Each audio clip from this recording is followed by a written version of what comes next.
Has anyone else seen that outrageous TikTok where a woman is basically forced by her partner to pay the entire hospital bill for the birth of their child? It's like a money show, and they're talking about this apparently absurd situation where this couple splits the bills 50-50 and the wife slash mother of the newborn child is asked to pay the entire hospital bill. The reason is because she requested medication, a meal at the hospital, and also a consultant nurse to teach her how to feed her child afterwards. And she's like asking, hey, is this like alright, or I'm feeling a bit hard done by.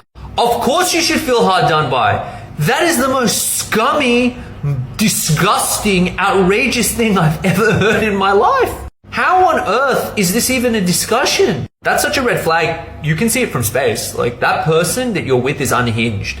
And I know people think it's ridiculous. I've done family law long enough to tell you that's absolutely not ridiculous. The things you hear in bad relationships are profound. Imagine that, going to a new mother who's like been in labor for 24 hours, who asked for an epidural and saying, well, you should have just held out. And if you're so comfortable saying something that absurd, then that's the tip of the iceberg of a completely toxic iceberg. And the best thing she can do is get the heck away. Because let me tell you, the kind of person who doesn't understand that you played a pretty big role in the child being born and the child being conceived, the much smaller role and the far less important role, and maybe you should be doing the lion's share of the heavy lifting now, that's not a person that is going to be there when you really need them. It's going to be a very strange and difficult relationship. You're going to have 2 children you need to raise.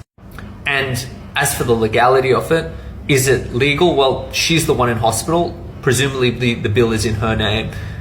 Legally, arguably, it is entirely her concern. But I think you'd have a pretty strong case in contract that there was some contribution from the other party. And I think you'd be hard-pressed to find a judge sympathetic to the person who's saying, I'm not going to pay for the birth of my child. Follow me for more legal TikTok.